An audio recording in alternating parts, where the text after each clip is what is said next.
tayo mag-secret file, ay ilike mo muna ang video na to at mag-subscribe na sa aming YouTube channel. Don't forget to click the notification bell para hindi ka nahuhuli sa latest episode ng DJ Rocky's Secret Files.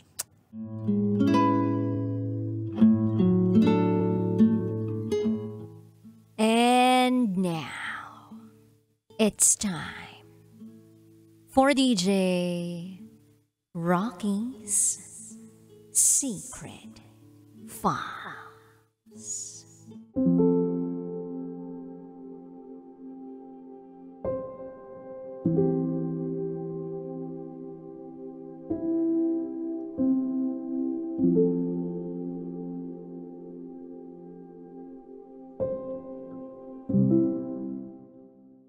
Nagbalik ang feelings ko para sa ex ko dahil sa pagkamatay ng mommy niya.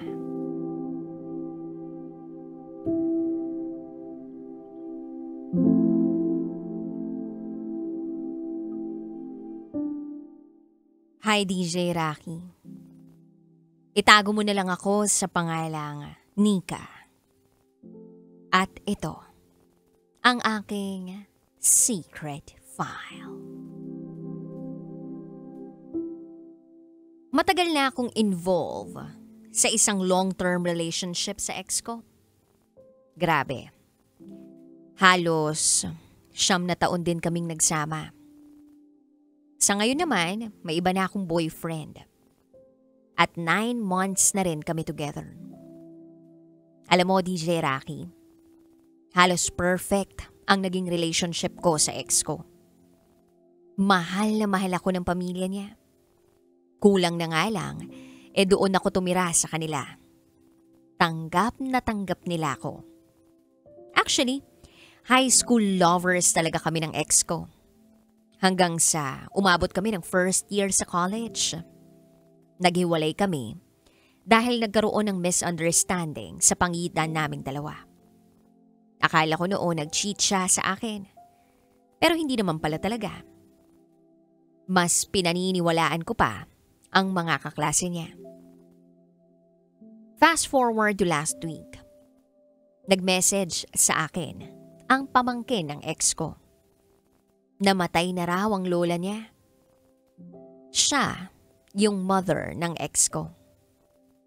Sa akin parang ex-mother-in-law ko. Etong taong to. Hindi ko na napansin. Naluha na lang ako noong nalaman ko ang balita. Para kasi sa akin, napakabait ng mommy ng ex ko. Napakabait. Maalaga. Kasi tuwing pumupunta ako sa bahay ng ex ko, lagi niya akong binibaby. Inaasikaso ako tuwing naroroon ako. Pinapakain. Sinisiguro niya na at home ako roon. Parang siya na rin yung tumayong mother figure sa akin. Kasi bata pa ako noong mamatay ang mother ko. I was just 5 years old. Kaya apektado talaga ako sa pagpanaw ng mommy ng ex ko. Sa loob ng 9 na taon na relasyon namin ng ex ko, may nagsisilbing nanay na gumagabay rin sa akin at nagparamdam ng tunay na pagmamahal para sa akin. As in, gustong-gusto niya ako na sana ako ng araw talaga ang makatuluyan ng anak niya. There was this one time pa nga, DJ Rocky, na nag-away kami ng ex ko. Yung mommy pa niya ang nagmakaawa sa akin na wag ko raw iwan ang anak niya. Sabi niya, maayos pa rin daw namin ang problema kapag pinag-usapan lang namin. That time nagawa ko pang makipag-ayos sa ex ko. Dahil hindi ko rin matiis ang mommy niya na nakikita kong umiiyak sa harap ko. Fast forward. Ayun. Dumalaw ako sa burol ng mommy ng ex-boyfriend ko. Pero hindi na ako nagsabi sa boyfriend ko na pupunta ako. Hindi ko sa kanya ipinaalam. Kasi sa totoo lang, mababaw ang pag-iisip ng boyfriend ko. Every time na may argument kami, ako lang ang parati niyang sisisihin. Lalo na yung ugali ko raw, na kesyo kaya kami naghiwalay ng ex-boyfriend ko dahil ma-attitude daw ako.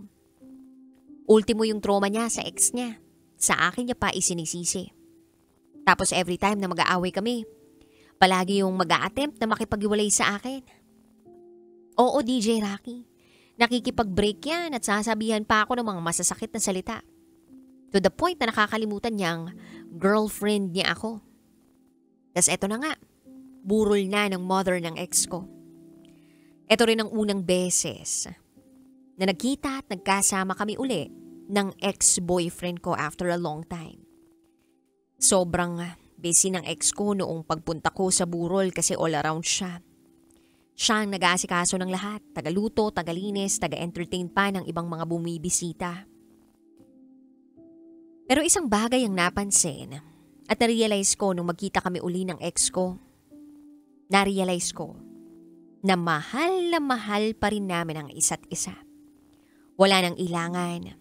Wala na ring mahabang kwentuhan. Diretsahan naming naramdaman na meron pa palang natitirang pagmamahal. Mahal na mahal pa rin pala namin ang isa't isa. Kitang-kita ko sa mga mata ng ex ko. Naroroon pa rin ang pagmamahal niya for me. At malamang, naiparamdam ko rin sa kanya through my actions na siya pa rin talagang mahal ko. At sa kalagitnaan ng burol, nag-decide akong tulungan siya sa mga gawain. Tumulong ako sa pagluluto. Maski ayaw ng ex ko, nagpumilit ako na tulungan siya. Pagkatapos naming magluto, sabay kaming kakain. At gaya ng nakasanayan namin dati, ako pa rin ang una niyang pinagsisilbihan at aasikasuhin. Sinisiguro niya muna na merong plato, kubyertos at pagkain sa mesa.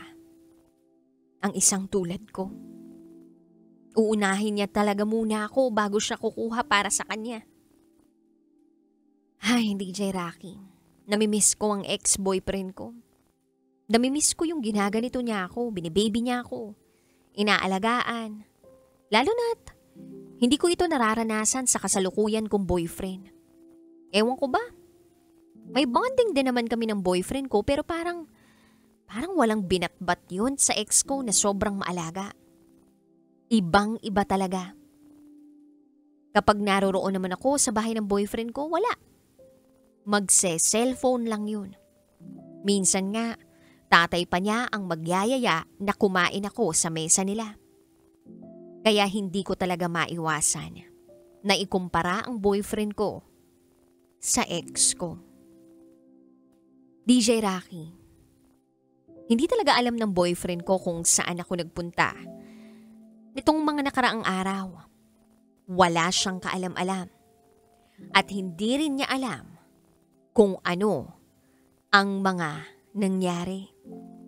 Na tila nagpabago sa pagtingin ko sa kanya at sa estado ng kasalukuyan naming relasyon. Inabot ng 2 araw ang pagbisita ko sa burol. At sa huling gabi ng burol, ganun pa rin. Asikasong-asikaso ako ng ex ko. Na umabot sa puntong sobrang komportable na namin uli sa isa't isa.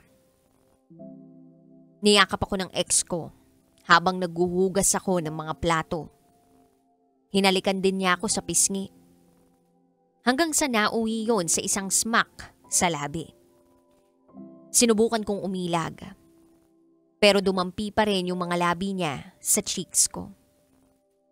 And aaminin ko, DJ Rocky, siya pa rin talaga ang hinahanap-hanap ko. Siya pa rin. Ang ex ko pa rin. Lumipas ang mga oras.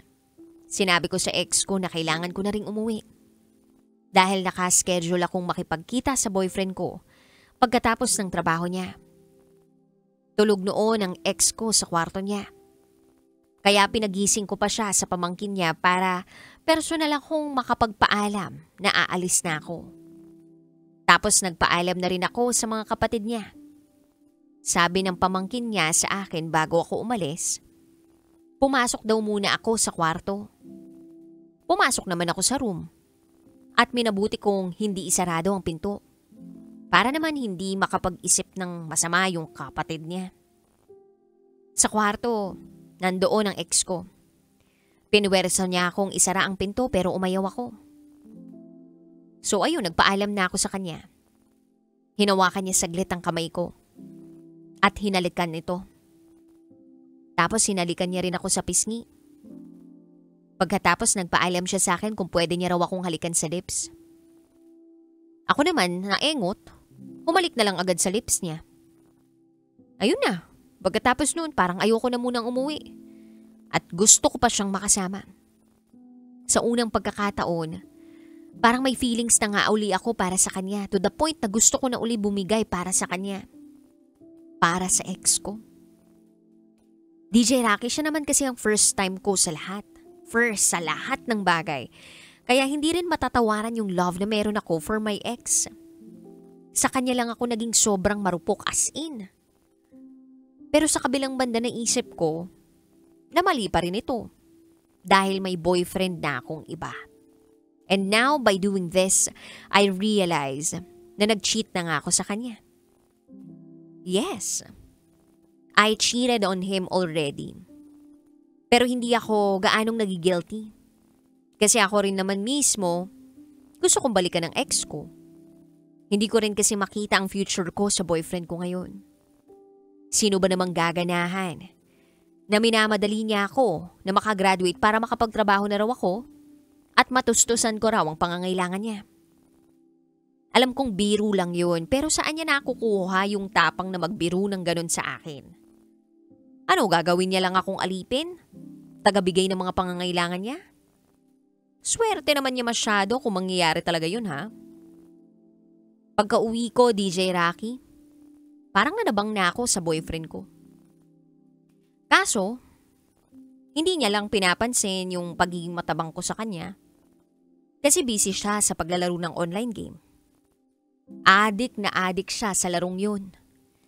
Kaya madalas, yung time na para sana sa aming dalawa, ginugugol na lang niya sa paglalaro niyan.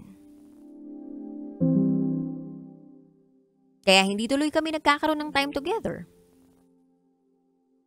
Sa ngayon naguguluhan ako. Yung ex ko, nakikipag-usap sa akin. Nakikipag-usap din ako. Yes, may communication na uli kami ng ex ko and I'm using my dummy account.